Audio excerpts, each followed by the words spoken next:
அநேகருக்கு தெரிஞ்ச ஒரு விஷயம். බොහෝ දෙනෙක් දන්නා දෙයක්. மரியாள்னா இயேசு கிறிஸ்துவனுடைய தாய். சொல்ல போனால் තව ආකාරයට අපි කිව්වොත් கிருபை பெற்றவள். எப்படிப்பட்டவள்? කොයි වගේ කෙනෙක්ද? கிருபை பெற்றவள். කරුණාව ලැබුවා තැනැත්තිය. அவ கன்னியாய் இருந்து இயேசு கிறிஸ்துவை பெற்றாள். කන්‍යාවක සිටිද්දී යේසුස් වහන්සේ වැදුවා. இவ்வளவுதான் எல்லாருக்கும் தெரிஞ்ச விஷயம். මේක විතරයි හැමෝටම. மரியாளை குறித்து, මරියා ගැන, மரியாளுடைய ஜீவியத்துல මරියාගේ ජීවිතේ அவள் விசேஷித்தவளாய், ඇය විශේෂිත அவள் கிருபை பெற்றவளாய் இருக்க 4 ரகசியத்தை உங்களுக்கு நான் சொல்லி தர போகிறேன். நாங்க எல்லாரும் திருப்பிக் கொள்வோம். லூக்கா புத்தகம் 1 அதிகாரம் 28 வசனத்துக்கு நாங்க திருப்பிக் கொள்வோம். අපි හැම කෙනාම ආරවමු ලූක් පොතේ 28 வசனம். පළවෙනි පරිච්ඡේදයේ 28 වෙනි පදය. நாங்க எல்லாரும் ஒன்றாய் சேர்ந்து நாங்கள் வாசிக்க போகிறோம். අපි හැම කෙනාම එක්සිතුව මේ මොහොතේ අපි කියවන්න යනවා. அவள் இருந்த வீட்டில் தேவதூதன் பிரவேசித்து, கிருபை பெற்றவளே வாழ்க, கர்த்தர் உன்னுடனே கூட இருக்கிறார், இஸ்திரிகளுக்குள்ளே நீ ஆசீர்வதிக்கப்பட்டவள் என்றான். அநேகருக்கு தெரிஞ்ச ஒரு விஷயம். බොහෝ දෙනෙක් දන්නා දෙයක්. மரியாள்னா இயேசு கிறிஸ்துவனுடைய தாய். මරියා කියන්නේ යේසුස් වහන්සේගේ මව. அவ கன்னி வயிற்றில் இயேசு கிறிஸ்துவை அவள் சுமந்து பெற்றாள். ඇය ගර්භයේ යේසුස් වහන්සේව அவ கன்னியாய் இருந்து இயேசு கிறிஸ்துவை பெற்றாள். කන්‍යාවක සිටිද්දී යේසුස් වහන්සේ වැදුවා. இவ்வளவுதான் எல்லாருக்கும் தெரிஞ்ச விஷயம். මේක විතරයි හැමෝටම. மரியாளை குறித்து, මරියා ගැන, மரியாளுடைய ஜீவியத்துல මරියාගේ ජීවිතේ அவள் விசேஷித்தவளாய், ඇය විශේෂිත அவள் கிருபை பெற்றவளாய் ඇය කරුණාව ලැබුවා. இருக்க 4 ரகசியத்தை உங்களுக்கு நான் சொல்லி தர போகிறேன். සිටින්ට රහස් අතරක් තිබුණා. முதலாவது ரகசியம், පළවෙනි රහස, அவள் ஏன் அப்படிப்பட்ட ஒரு விசேஷித்த மகளாய் இருந்தாள்? ඇයි ඇය විශේෂිත වූ කෙනෙක්ව සිටියේ? அவ ஒரு பணக்கார வீட்டுல பிறந்ததுனாலயா? ඇය පෝසත් පවුලක ඉපදුණු කෙනෙක් නිසාද? இல்லாட்டி அந்த நாட்டு இளவரசின்றதுனாலயா? ඒ රටේ ඇය රජනියෙක්ද? அவ அப்படியா இருந்தா? එයා එහෙමද හිටියේ? இல்ல, නෑ. சாதாரணமான ஒரு பெண். සාමාන්‍ය කාන්තාවක්. உங்களையும் என்னையும் போல ஒரு சாதாரணமான ஒரு பெண்ணாய் இருந்தாள். ඔබ වගේ මා වගේ සාමාන්‍ය කෙනෙක්. அவளுடைய வாழ்நாள் முழுவதும் ඇයගේ ජීවිතේ පුරා தன்னுடைய இளமையில තමන්ගේ යෞවන කාලයේදී ஆண்டவருக்கு දෙවියන් වහන්සේට முதலாவது காரணம் පළවෙනි දේ தாழ்மைப்பட்டாள். යටත් වුණා. தாழ்மைப்பட்டாள். යටත් වුණා. ஒரு இயற்கைக்கு அப்பாற்பட்ட காரியம் அவளுடைய ஜீவியத்திலே நடக்க ඇයගේ ජීවිතේ සුභාධර්මයට හියලින් දෙයක් සිදුවීමට அவள் முதலாவது தன்னை தாழ்த்தினாள். පළවෙනි දේ ඇය තමාව යටත් කළා. இந்த வானத்தையும் பூமியையும் படைத்த சர்வ வல்லமையுள்ள ஆண்டவர், මේ ආස පොළොව මැවව සර්ව බලධාරී அந்த உன்னதமான பரிசுத்தமுள்ள தெய்வம் ඒ උතුම් සුද්ධ දෙවියන් වහන්සේ இந்த உலகத்துக்கு வருவதற்கு தெரிந்து கொண்ட பாத்திரமாகிய மரியாள், මේ ලෝකයට ඇතුල් වීමට පාවිච්චි කළා වූ වාචනයේ නැමැති මරියා, அப்படிப்பட்ட மரியாளுக்குள்ள இருந்தது தாழ்மை. එවැනි මරියා තුළ තිබුණේ යටත්කම. நாங்க தொடர்ந்து லூக்கா புத்தகம் 1 அதிகாரம் 34 வசனம் 35 வசனம் அதோடு கூட 38 வசனத்தை நாங்கள் வாசித்தாள். අපි දිගටම 34 35 38 වෙනි වචන අපි කියවුවොත්, அதற்கு மரியாள் தேவதூதனை நோக்கி, இது எப்படியாகும், புருஷனை அறியேனே என்றாள். தேவதூதன் அவளுக்கு பிரதியுத்தரமாக, பரிசுத்த ஆவி உன்மேல் வரும், உன்னதமானவருடைய பலன் உன்மேல் நிழலிடும், ஆதலால் உன்னிடத்தில் பிறக்கும் பரிசுத்தம் உள்ளது தேவனுடைய குமாரன் எனப்படும். அதற்கு மரியாள் 38 வசனம், அதற்கு மரியாள், இதோ நான் ஆண்டவருக்கு அடிமை, உம்முடைய வார்த்தையின்படி எனக்காக கடவுது என்றாள். அப்பொழுது தேவதூதன் அவனிடத்திலிருந்து போய்விட்டான். மரியாளுக்குள்ளே ஒரு பூர்ணமான தாழ்மை இருந்தது. මරියා තුළ සම්පූර්ණ යටත්කමක් තිබුණා. ஒரு வெளிப்பிரகாரமான தாழ்மை இல்ல. නිකන් පිටස්සන යටත්කමක් නොවේ. ஒரு சிலர் தாழ்மைன்னு சொல்லுவாங்க. සමහරකට යටත්කම කියලා நான் කියනවා. பார்த்த ஒரு சிலர் මම දැකපු සමාන මිනිස්සු. ஒரு சிலர் 4 3 மடிஞ்சு நிப்பாங்க. සමහර මිනිස්සු අතරට දෙකට තුනට නැමිලා ඉන්නවා. காரணம் அவங்க தாழ்மைப்படுறாங்களா? එයාලා හිතනවා එයාලා යටත් කියලා. அந்த தாழ்மை ஆண்டவர் பார்க்கல. යටත්කම නොවේ. அந்த தாழ்மை மரியாளுக்குள்ள இருக்கவும் இல்லை. ඒ යටත්කම මරියා තුළ තිබුණේ නැත. அவள் தாழ்மைப்பட்டது ஆண்டவர் கண்டது அவள் இருந்த வீட்டுக்குள்ள, அவள் இருந்த அறைக்குள்ள. දෙවියන් වහන්සේ ඇයගේ යටත්කම දුටුවේ ඇයගේ නිවසේ ඇයගේ කාමරේ. ஆண்டவருடைய தூதன் வந்து சொல்கிறான், இப்படி ஒரு குமாரனை பெற்றுக்கொள்ள போகிறாய், அவர் இயேசு கிறிஸ்து உன்னுடைய வயிற்றில் பெற போகிறான்னு சொல்லி ஒரு வார்த்தை சொன்னதுமே දේව දූතයා ඒ නිවසට ඇවිල්ලා මරියාට කියනවා නුඹ පුත්‍රයෙක් වදන්නේ එයාට මෙවැනි නමක් තබන්න කියද්දී எல்லாருக்கும் வேற ஒரு கேள்விதான். හැමෝටම හැමෝටම වෙන ප්‍රශ්නයක්. இப்போ உங்ககிட்ட வந்து ஒரு தேவதூதன் வந்து சொல்றான் இப்படி நீ கர்ப்பிணியாக போறேன்னு சொன்னா உங்களுக்கு என்ன தோணும்? දැන් ඔබ ළඟට ඇවිල්ලා දේවදූතයෙක් කිව්වොත් ඔබ ගර්භණී වෙච්ච නම් කියලා ඔබට මොනවද හිතෙන්නේ? நீங்க திருமணம் பண்ணாத ஒரு நபர், ඔබ කසාද බැඳලා නැහැ. உங்களுக்குள்ள இவ்வளவு கேள்வி வரும். ඔබට ප්‍රශ්න ගොඩාක්. இது எப்படி ஆகும் ஆண்டவரே? මේක කොහොමද இது වෙන්නේ? எப்படி உங்களால செய்ய முடியும் எனக்கு? මේක කොහොමද ඔබට මගේ ජීවිතේ ඉෂ්ට කරන්න පුළුවන්? இப்படி எல்லாம் செஞ்சுக்கிறேன் என்ன யார் ஆண்டவரே என்ன பாப்பா? මේම කළොත් මාව කවුද ගණන් ගන්නේ? யார் என்ன திருமணம் பண்ணுவா? කවුද මාව කසාද இந்த බඳින්නේ? உலகம் என்ன பத்தி என்ன பேசும்? මේ ලෝකෙ මං ගැන මොනව කතා කරයිද? இப்படி பல கேள்விகளை நாங்க முன்னுக்கு எடுத்து வைப்போம். මේ වගේ ප්‍රශ්න ගොඩාක් අපි ඉස්සරහින් තබනවා. ஆமாவா இல்லையா? කවුද නැද්ද? ஆமாவா இல்லையா? කවුද නැද්ද? உங்களெல்லாம் பார்த்தா நீங்களா ரொம்ப நல்லவங்க மாதிரி இருக்கீங்க. நாங்களா இருந்தா இந்த கேள்வி கேட்டிருப்போம். ඔබ දිහා බැලුවොත් ඔබ ගොඩාක් හොඳයි වගේ අපි නම් ඒ වගේ ප්‍රශ්න අහලා ඇති. உண்மையா அந்த கேள்வி உண்டாகும். ඇත්තටම කියනවා නම් ඒ වගේ ප්‍රශ්නයක් ඇති වෙයි. அப்படிதான் அன்னைக்கு மரியாளுக்கு அந்த கேள்வி வந்துச்சு. මරියටත් ඒ ප්‍රශ්න ඇති වුණා. கேள்வி வந்தது, ප්‍රශ්න ඇති වුණා. ஆனா அவ சந்தேகப்படல. නමුත් ඇය සැක කරේ. அவ தன்னை அந்த திட்டத்துக்காக தன்னை தாழ்மைப்படுத்தினார். ඇය ඒ දර්ශනය වෙනුවෙන් තමයි යටත් කරා. ஆண்டவருடைய திட்டம் தன்னுடைய ஜீவியத்தில் நிறைவேற அவ இடம் கொடுத்தாள். දෙවියන් වහන්සේගේ සැලසුම Tamanගේ ජීවිතේ ඉෂ්ට වෙන්න ඇය ඉඩ දුන්නා. வேதத்தில் நாங்க வாசிக்க முடியும். நீதிமொழிகள் 3ஆம் அதிகாரம் 34ஆம் வசனம். අපි බයිබලේ කියවමු. ඊතෝමස 3 වෙනි පරිච්ඡේදයේ 34 වෙනි පදය. தாழ்மை எங்கே இருக்கோ යටත්කම කොහෙද තිබෙන්නේ? அங்கு கிருபை பெருகும். ඒ ස්ථානේ කරුණාව පෙරෙනවා. அவ முதலாவது ඇය ප්‍රථමතේ அவ கிருபை பெற்றவளா பேரு கொள்ள காரணம் ඇය කරුණාව ලැබුවා වූ තැනතිය කියන නම ලබා. தாழ்மை எங்கெங்க இருக்கோ කරුණාව කොහෙද තිබෙන්නේ? அங்க கிருபை அதிகரிக்கும். ඒ කරුණාව වැඩි වෙනවා. அந்த கிருபை அதிகரிக்கும். ඒ කරුණාව බොහෝ இன்னைக்கு වෙනවා. உங்களுக்குள்ள நிரந்தரமான உண்மையான தாழ்மை உங்களுக்குள்ள வேண்டும். ආද ඔබට සැබෑ වූ යටත්කම අවශ්‍යයි. இன்னைக்கு இந்த முழு உலகமுமே மரியாதை நல்லா தெரியும். முழு உலகத்துக்குமே தெரியும். අද මුළු ලෝකෙටම මරියව දන්නවා. பல தலைமுறைகளுக்கு மரியாதை தெரியும். ඕ පරම්පරාවට මරියව දන්නවා. காரணம் හේතුව அவளுடைய தாழ்மை. ඇය තුල තිබුණා ඔය அவளுடைய தாழ்மை. ඇය තුල තිබුණා வேதம் යටත්කම. சொல்லுகிறது බයිබලේ කියනවා. பெருமை உள்ளவர்களுக்கு ஆண்டவர் எதிர்த்து நிற்கிறார். ලෝක මනුෂ්‍යයන්ට දෙවියන් වහන්සේ විරුද්ධයි. தாழ்மை உள்ளவர்களுக்கு ஆண்டவர் கிருபை கொடுக்கிறார். පුද්ගලයන්ට දෙවියන් වහන්සේ කරුණාව ලබා දෙනවා. அப்படியானால் மரியாளுடைய வாழ்க்கையில கிருபை பெருகிறதுக்குரிய முதல் காரணம் එහෙනම් මරියාගේ ජීවිතේ කරුණාව ලබන්න පළවෙනි හේතුව அவளுடைய தாழ்மை, ඇයගේ යටත්කම. அவளுடைய உண்மையான தாழ்மை. ඇයගේ අවංක යටත්කම. ஹalleluya, ஹalleluya. හalleluya. ரெண்டாவது ரகசியம். எத்தனை பேர் ஆயத்தமா இருக்கிறீங்க? ரெண்டாவது ரகசியத்தை நான் கற்றுக்கொள்ள போறேன். දෙවෙනි රහස කී දෙනෙක් ලෑස්තිද? ஹalleluya. හalleluya. ரெண்டாவது ரகசியம் දෙවෙනි රහස கீழ்ப்படிவு. කීකරවීම. கீழ்ப்படிவு. කීකරවීම.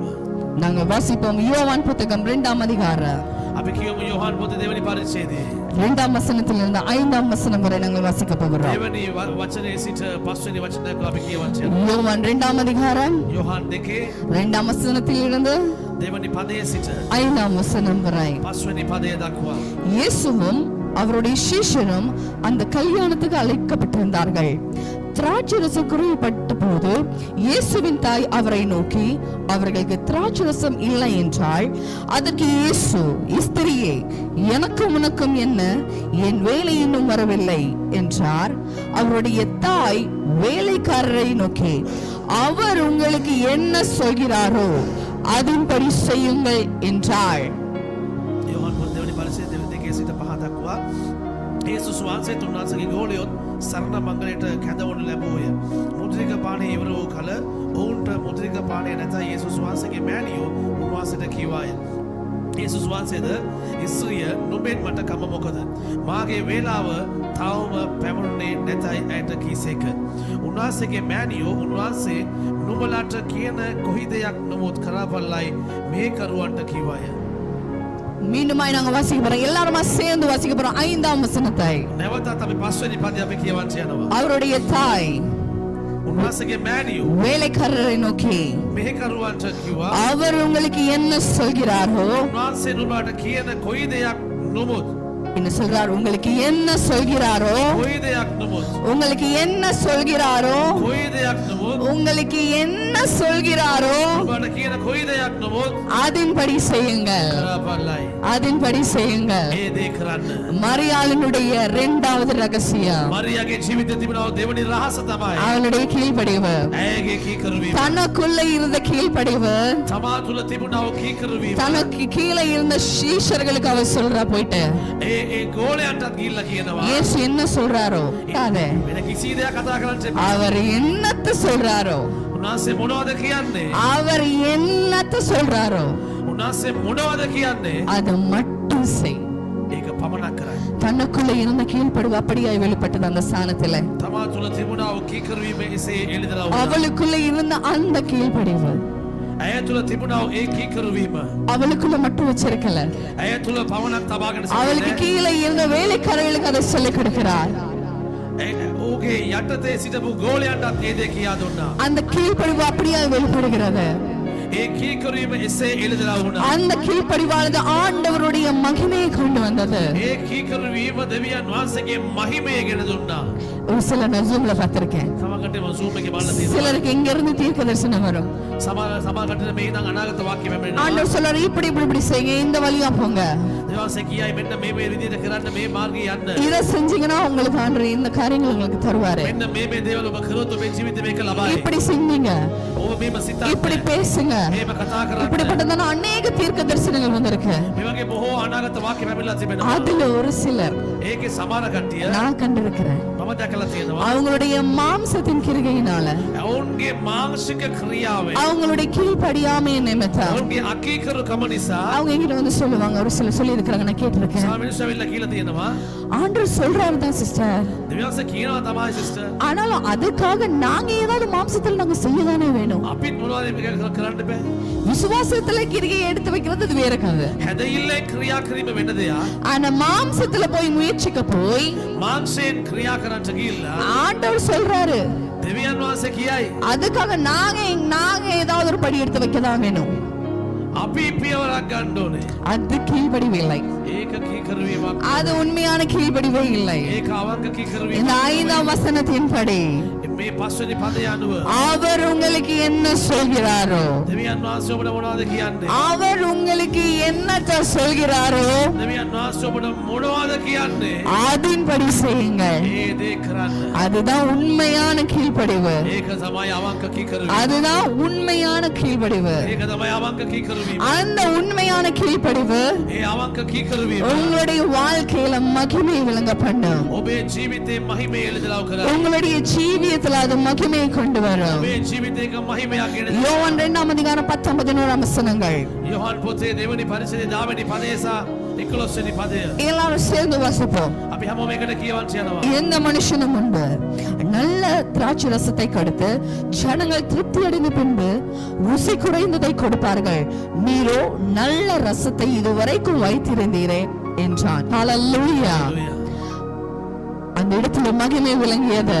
ඒ ස්ථානයේ මහිමය නිදාසු. கீழ்ப்படிவு எங்க இருக்கும் කීකරුවීම කොයිද තිබෙන්නේ? அந்த இடத்துக்கு அற்புதத்தை கொண்டு வரும். ඒ ස්ථානයේ ආස්කම ගෙන දෙන්න. கீழ்ப்படிவு எங்க இருக்கோ කීකරුවීම කොයිද තිබෙන්නේ? கர்த்தருடைய மகிமை அந்த ஸ்தானத்தில் விளங்கும். දෙවියන් වහන්සේගේ මහිමය ඒ ස්ථානයේ නිදාසු වේ. அவள் கீழ்ப்படிந்தாள். ඇය කීකරුණා. அவள் கீழ்ப்படிந்தது மாத்திரம் இல்லாமல் ඇය කීකරුණා පමණක් නෙවෙයි. அவளை சுற்றி இருக்கிற சீஷர்களை கீழ்ப்படிய வைத்தாள். ඇය වටේට සිටින ගෝලයන්ටත් කීකරු වෙන්න ඇය උගන්ලා දුන්නා. அந்த உண்மையான கீழ்ப்படிவு ඒ අවංක කීකරුවීම ஒரு மகிமையை கொண்டு வந்தது. මහිමයක් ගෙන දුන්නා. இன்னைக்கு உங்களுடைய வாழ்க்கையில் இருக்கிறதான கீழ்ப்படிவு, ඔබේ ජීවිතේ තිබෙනා වූ කීකරුවීම. அந்த கீழ்ப்படிவை பார்க்கிற ஜனங்கள், ඔය කීකරුවීම බලන මනුෂ්‍යයන් அந்த கீழ்ப்படிவின் மூலமாய் வருகிறதான அதற்குரிய பிரதிபலன்களையும் காண்கிற மனிதர்கள், ඒ කීකරුවීම තුලින් එන්නා වූ ඒ විපාකයේ බලන මනුෂ්‍යයන් அதன் மூலமாய் வருகிறதான மகிமையை காண்பார்கள். ඒ තුලින් එන්නා වූ මහිමය දකි.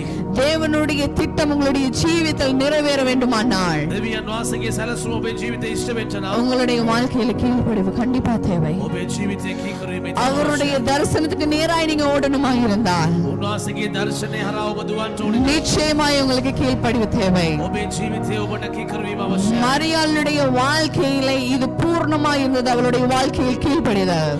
මරියාගේ ජීවිතේ මේ කීකරවීම සම්පූර්ණයෙන්ම තිබුණා. வேதத்தில் ஒரு வார்த்தை உண்டு, වචනේ බයිබලයේ වචනයක් තිබෙනවා. பலியை பார்க்கிலும் පූජාවට වඩා கீழ்ப்படிதல் உத்தமம். කීකරවීම උතුම්. அப்படிப்பட்டதான கீழ்ப்படிதல் என்னத்தை கொண்டு வரும்? එවැනි කීකරවීම කුමක්ද ஒரு කියන්නේ? அற்புதத்தை கொண்டு வரும், ආස්කමක් ගෙන දෙනවා. ஆசீர்வாதத்தை கொண்டு வரும், ආශිර්වාදයක් ගෙන දෙනවා. ஆண்டவருடைய மகிமை அப்படி இழுத்துட்டு வரும். දෙවියන්ගේ මහිමේ එසේ ඇදගෙන එනවා. அது சாதாரணமான ஒன்று அல்ல. ඒක සාමාන්‍ය දෙයක් නොවේ. நீங்க ஆண்டவருடைய வார்த்தைக்கு கீழ்ப்படிய கீழ்ப்படிய ඔබ දෙවියන්ගේ වචනයට කීකරවීම உங்களுடைய ஜீவியம் மகிமையாய் விளங்கும்.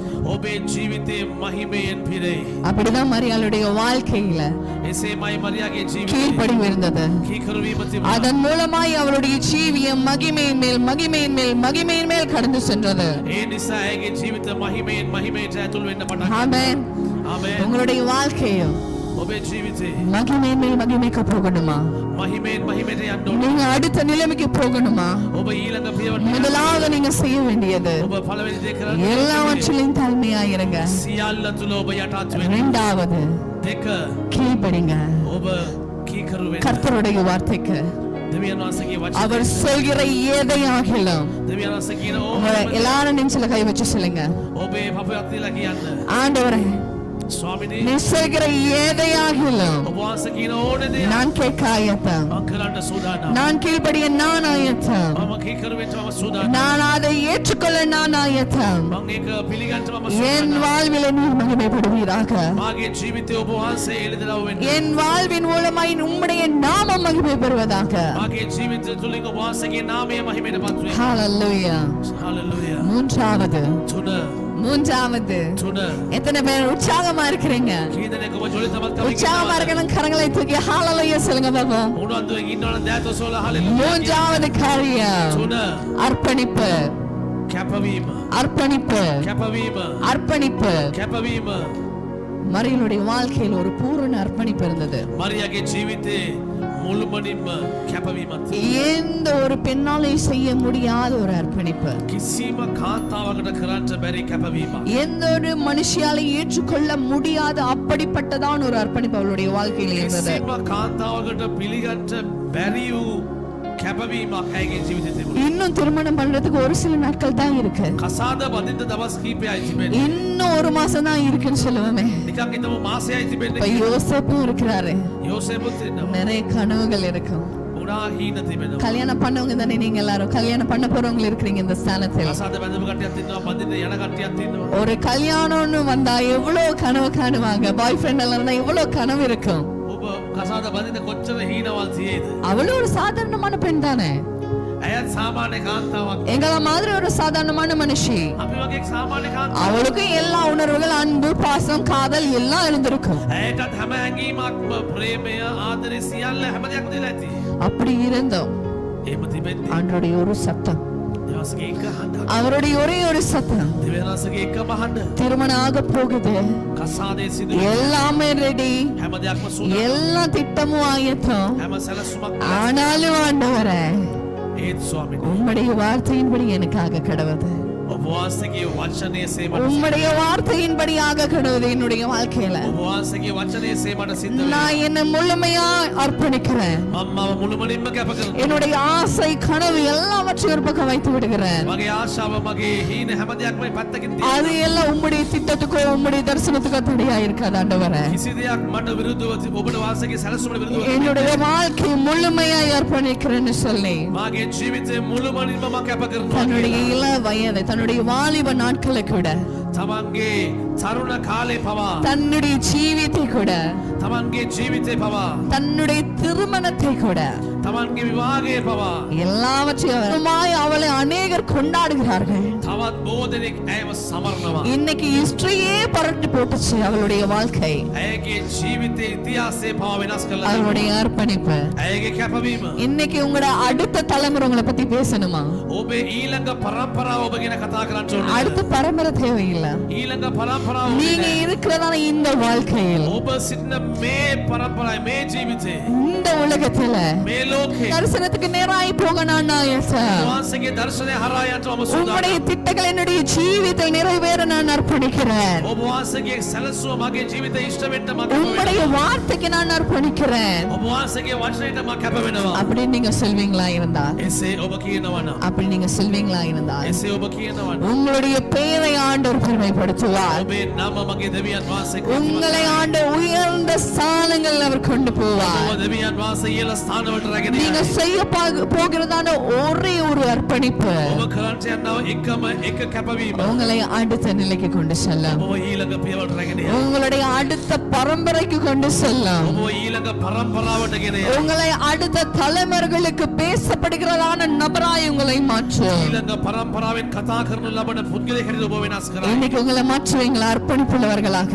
අද ඔබ කැපවීමේ පුද්ගලයෙක් හැටියට ඔබ වෙනස් කරනවා. ஆண்டவரே, நீங்க சொல்கிற வார்த்தை தவிர்த்து, ස්වාමීනි ඔබ වහන්සේ කියන වචනේ හැර நீங்க என்னுடைய ஜீவிதத்தில் வைத்திருக்கிறதான திட்டத்தை தவிர்த்து, ස්වාමීනි ඔබ වහන්සේ මගේ ජීවිතේ තබා තිබෙන සැලසුම හැර அதுக்கு மீறி வலது பக்கமோ இடது பக்கமோ වම් පැත්තේවත් දකුණු පැත්තේවත් எந்த பக்கமும் நான் பார்க்க மாட்டேன். කිසි පැත්තකට යන්නේ නැහැ. என் வாழ்க்கையை நான் முழுமையாக அர்ப்பணிக்கிறேன் ஆண்டவரே. මගේ ජීවිතේ මුළුමනින්ම என் வாழ்வை நான் முழுமையாக உமக்கு அர்ப்பணிக்கிறேன். මගේ ජීවිතේ මුළුමනින්ම කැප என் කරනවා. ஜீவியத்தை நான் முழுமையாக உமக்கு ஒப்பு கொடுக்கிறேன்னு சொல்லுவீங்களா? මගේ ජීවිතේ මුළුමනින්ම කැප කරනවා. அப்படி நீங்க சொல்வீங்களா இருந்தா, එසේ ඔබ කියනවා නම් உங்களுடைய பெயரை ஆண்டவர் பெருமைப்படுத்துவார். ඔබේ නම මගේ දෙවියන් වහන්සේ උසස් කරයි. நீ நான்காவது, අතර அவளுக்குள்ள இருந்ததான விசுவாசம். ඇය තුල තිබුණා වූ හැදෙයිල්ල. அவளுக்குள்ள இருந்ததான விசுவாசம் ඇය තුල තිබුණා වූ හැදෙයිල්ල.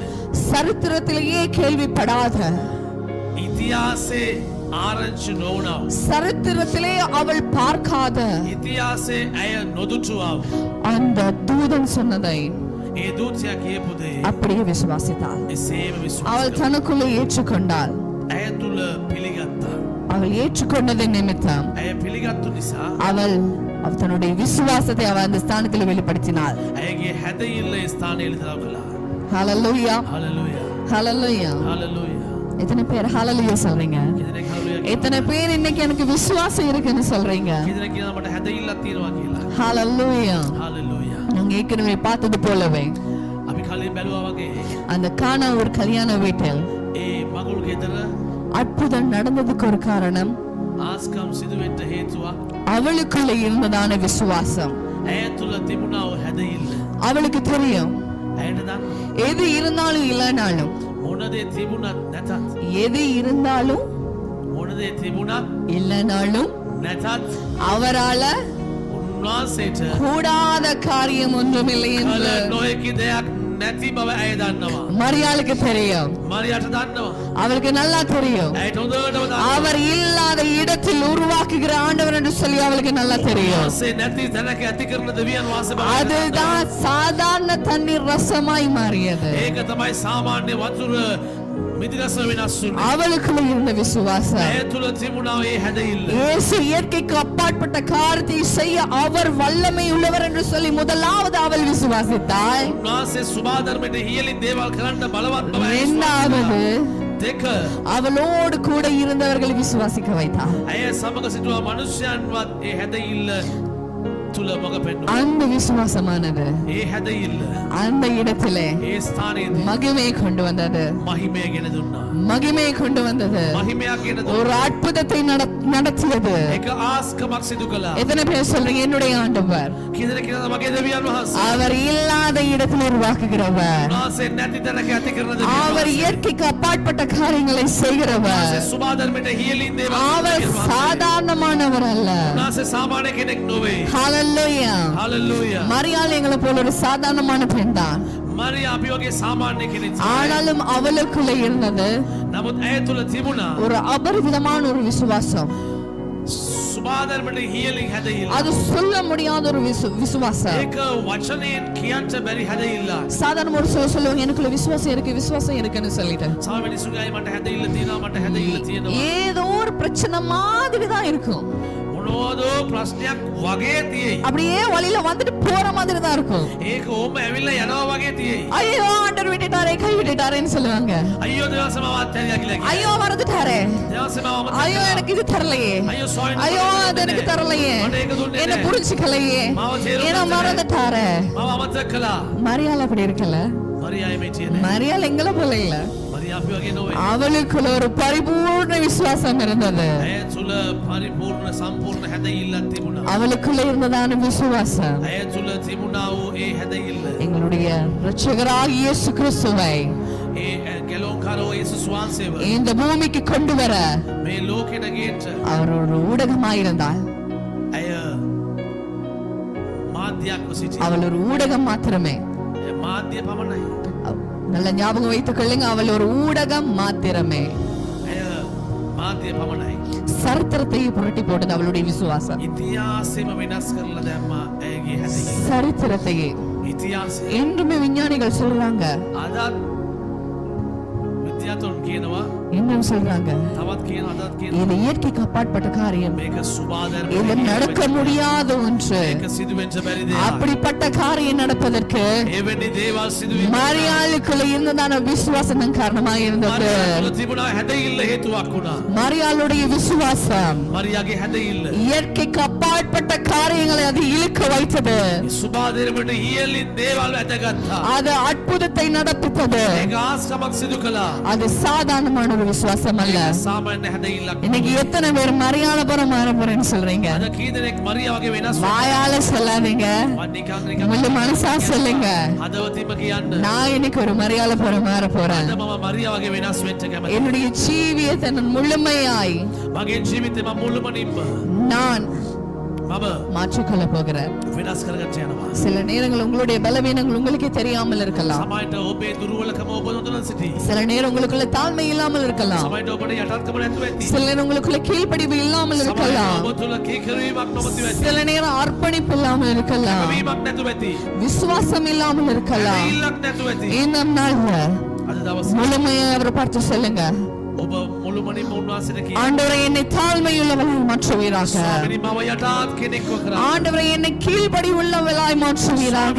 කීකරු වෙන්නව කෙනෙක්ට මාව වෙනස් කරන්න. ஆண்டவரே என்னை ஒரு அர்ப்பணிப்புள்ள மகளாய் மாற்றுவீராக. අද මාව කැප කරනව කෙනෙක් කරන්න. ஆண்டவர் இயற்கைக்கு அப்பாற்பட்ட அற்புதத்தை கொண்டு வருகிறதான விசுவாசத்தை எனக்குள்ளே வைப்பீராக. ස්වාමිනී සුභාධර්මයට healing දේවල් ගේන්නව හැදෙILලක් මා තුල තබන්න. எனக்குள்ள ஒரு மாற்றத்தை உண்டு பண்ணுவீராக. මා තුල වෙනසක් ඇති කරන්න. அல்லேலூயா. හalleluya. நாங்க எப்படிப்பட்டவர்கள்? අපි කොයි වගේ කෙනෙක්ද? ஆண்டவரால் தெரிந்து கொள்ளப்பட்ட දෙවියන් වහන්සේ විසින් තෝරාගත්තු ලැබුවා. ஞானிகள். රජනියා. நாங்கள் வெற்றியுள்ளவர்கள். අපි ජයග්‍රහණයමා. God bless you. God bless you. Jesus Delivers Ministries. Feel the presence of God.